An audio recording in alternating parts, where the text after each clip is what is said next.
On a March afternoon in 2024 at the Town Center Shopping Plaza in Palm Coast, Florida, the atmosphere seemed as tranquil as ever.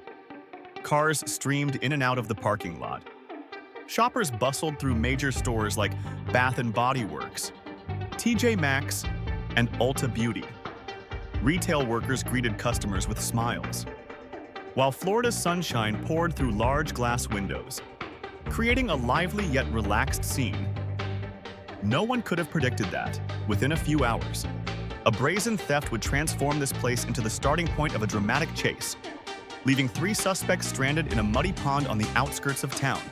Palm Coast, a small city in Flagler County, is known for its peacefulness and tight-knit community. With a population of about 90,000, the area rarely sees serious criminal activity. However, March 12, 2024 marked an unusual event that shattered the area's calm. A trio, Amanda Wright, Tiara Gailyard, and Gerald Jenkins, targeted Town Center for their professional theft operation. Their actions not only prompted a police response but also led to a breathless pursuit, culminating in their car partially submerged in a muddy pond. This case was more than just a typical theft. It exposed an organized criminal network operating with meticulous planning and audacity, targeting retail stores across Florida. It also highlighted the determination of the Flagler County Sheriff's Office to apprehend criminals. Despite the dangers of the chase, around 2:30 p.m. on March 12th, the Flagler County Sheriff's Office received an urgent call from the Town Center Shopping Plaza. The caller, an employee at Bath & Body Works, reported that 2 women wearing surgical masks had left the store with large shopping bags filled with unpaid merchandise. The employee grew suspicious, particularly noticing that the bags appeared stuffed with candles, a popular but high-value item at the store. Simultaneously, another witness at TJ Maxx, located nearby, reported a similar incident. 2 women, described as swift and professional, had taken numerous items from the shelves and left without paying. Some witnesses noted that the pair seemed highly coordinated, with one distracting employees while the other quickly stuffed items into bags. This behavior was far from typical petty theft, suggesting a carefully planned operation based on witness descriptions. The police quickly determined that the 2 women were not acting alone. A witness in the parking lot reported seeing them run toward a white Toyota Camry, where a man was waiting behind the wheel, seemingly ready to flee. The car, with its license plate partially obscured by a surgical mask, immediately became the focus of law enforcement. Sheriff Rick Staley later revealed that witnesses provided critical details, including the women's appearances and suspicious behavior. An employee at Bath & Body Works described one of the women as having long hair tied up, wearing a black t-shirt and a blue surgical mask. The other was described as petite, wearing leggings and also masking her face. These small details helped police narrow down the suspects. Police sources later indicated that the trio, Amanda Wright, Tiara Gailyard, and Gerald Jenkins, were not amateur thieves. They were part of a professional retail theft ring operating across Florida, from Jacksonville to Tampa. Their targets were large retail stores, where they could steal high-value items like cosmetics, candles, clothing, and electronics. These goods were later resold at flea markets, on social media, or through e-commerce platforms at discounted prices. To carry out the theft, the group employed several sophisticated tactics, wearing surgical masks, not only to conceal their identities but also to avoid being captured by security cameras. Team coordination. While Wright and Gailyard executed the theft inside stores, Jenkins served as the getaway driver, always ready in the parking lot, using anti-theft devices. A metallic magnetic device, later found in their car, allowed them to remove security tags from merchandise without triggering alarms. These details revealed that the Town Center theft was not a spontaneous act, but part of a well-organized crime spree, with meticulous planning and clearly assigned roles. Upon receiving the report, a deputy from the Flagler County Sheriff's Office immediately arrived at the Town Center Shopping Plaza. The deputy, equipped with a patrol car and dash camera, quickly spotted the white Toyota Camry in the parking lot. Through the windshield, he saw Gerald Jenkins in the driver's seat, while Amanda Wright and Tiara Gailyard were running from the Bath & Body Works store toward the car, each carrying a large bag of stolen goods. The deputy activated the emergency lights and ordered Jenkins to stop the vehicle. Instead of complying, Jenkins suddenly reversed out of the parking spot at high speed, narrowly avoiding a collision with the deputy's car and a nearby witness's vehicle. Recognizing the escalating danger, the deputy immediately radioed for backup from other units in the area. Inside the car, the atmosphere was undoubtedly tense. Amanda Wright and Tiara Gailyard, having just jumped into the vehicle, likely urged Jenkins to flee quickly, with stolen goods piled in the back seat and outstanding warrants hanging over all three. They knew getting caught would lead to serious consequences. Jenkins, experienced in high-pressure driving, decided to make a run for it. Despite the police right behind them, the Toyota Camry sped out of the town center parking lot, heading towards State Road 100, a major route connecting Palm Coast to surrounding areas. The car's speed quickly exceeded the legal limit. Forcing other drivers to swerve out of the way, the chase was officially on, with police sirens blaring and red and blue lights flashing in pursuit. As the Toyota Camry left town center, the deputy followed closely, maintaining a safe distance but never losing sight of the target. State Road 100, where the suspects were headed, was a two-lane road with moderate traffic at this hour.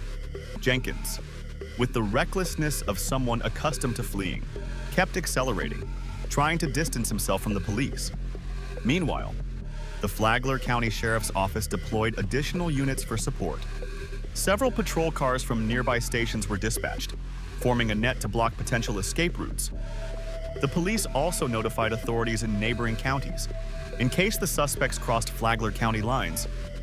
Realizing the suspects had no intention of stopping, the police decided to use stop sticks, a device placed on the road to puncture tires.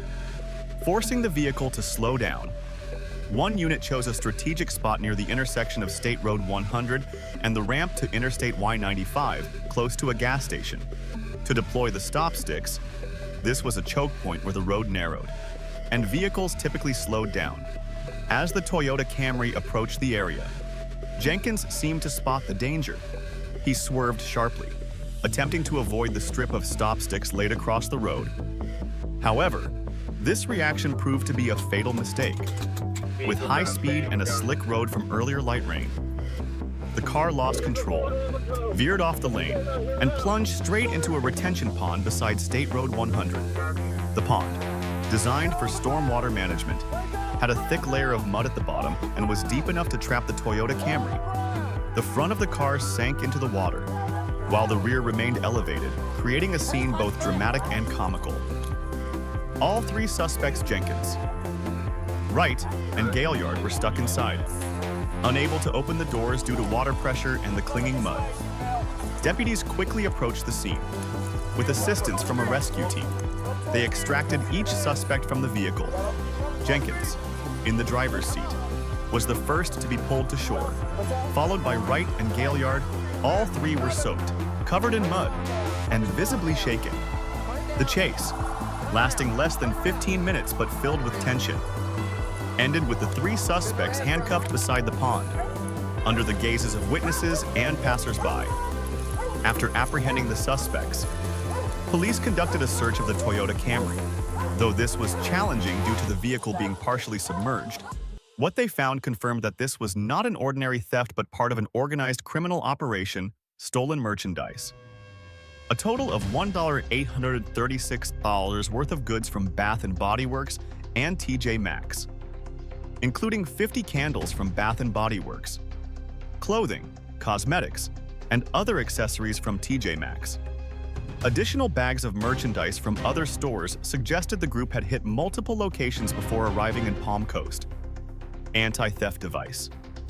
A metallic magnetic tool used to remove security tags from merchandise. Clear evidence of the group's professionalism. Obscured license plate. A surgical mask was taped over the car's license plate to conceal the vehicle's identity. Personal documents.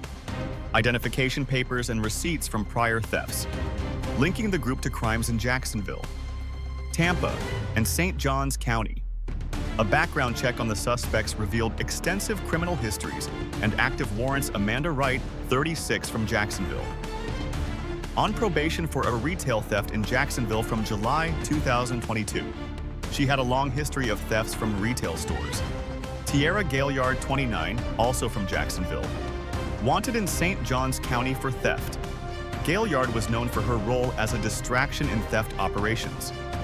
Gerald Jenkins, 28, from Jacksonville, had 3 active warrants from Hillsborough, Marion, and Duval counties for retail theft, grand theft, and driving violations. Jenkins was considered the group's mastermind, handling driving and escape planning. This information made it clear to police that they had not only apprehended 3 suspects in a single theft, but also disrupted part of a larger criminal network operating across Florida. After being detained and taken to the Sheriff Perry Hall inmate detention facility, all 3 suspects were questioned separately. However, none were fully cooperative, according to reports. Amanda Wright and Tiara Gailyard repeatedly claimed they were just shopping and unaware that the merchandise was stolen. They blamed each other, asserting that the other had taken the items without paying. Gerald Jenkins, facing the heaviest pressure due to charges of assaulting a law enforcement officer, remained largely silent during most of the interrogation. He admitted only to driving the car but claimed he was unaware that Wright and Gailyard had stolen goods. These statements were quickly debunked when police presented evidence, including security camera footage from Bath & Body Works and TJ Maxx, as well as the recovered stolen items in the car. Under the weight of irrefutable evidence, Amanda Wright was the first to provide more detailed information. She admitted that their group had committed thefts at least 5 other stores that week, including locations in Jacksonville and St. Augustine. Wright revealed that they targeted easily resaleable items like candles, cosmetics, and designer clothing due to their high demand on the black market. Tiara Gailyard, though reluctant, confirmed some details in Wright's statement. She admitted that her role was typically to distract store employees while Wright stole the merchandise. Gailyard also revealed that Jenkins was not just the driver but the planner, selecting targets and escape routes. Jenkins, while still withholding specific details, eventually admitted to deliberately fleeing from police because he knew he was wanted. However, he denied intentionally trying to ram the deputy's vehicle, claiming it was an accident caused by panic. A notable aspect of the interrogations was the conflict among the suspects. Wright and Gailyard repeatedly blamed each other, while both tried to downplay their roles compared to Jenkins. This lack of unity, according to investigators, was a significant weakness that helped police gather more information to strengthen the case. After collecting sufficient evidence, the Flagler County Sheriff's Office filed formal charges against the 3 suspects. Amanda Wright, grand theft, stolen goods valued between $750 and $5,000. Violation of probation related to a prior case in Jacksonville. Resisting an officer without violence. Possession of an anti-theft device. Wright was held without bond due to her probation violation. Tiara Gailyard, grand theft. Resisting an officer without violence. Possession of an anti-theft device.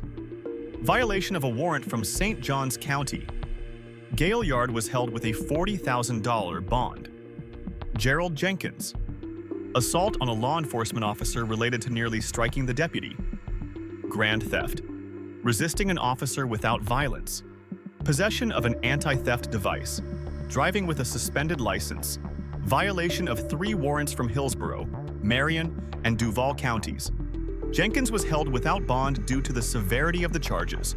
All 3 suspects were brought to a preliminary hearing at the Flagler County Courthouse within 48 hours of their arrest.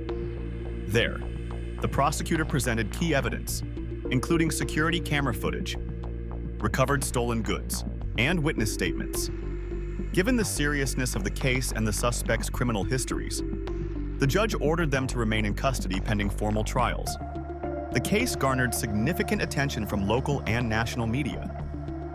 The Flagler County Sheriff's Office's success in this case demonstrated the effectiveness of rapid coordination and strategic tactics. The use of stop sticks, though leading to the unexpected outcome in the pond, proved to be an effective method to stop the suspects without endangering the public. The brief but dramatic chase turned this case into one of the most memorable events in Palm Coast, widely covered by the media. This story is not just about crime, but also about vigilance, courage, and the sense of responsibility shown by the community and law enforcement. It reminds us that no matter how sophisticated criminals may be, the law and the unity of the community remain formidable barriers. The case concludes here. Thank you for following the story, and we hope you've enjoyed these moments of intrigue. If you liked it, don't forget to hit the like button and subscribe to stay updated on the latest cases in the days to come.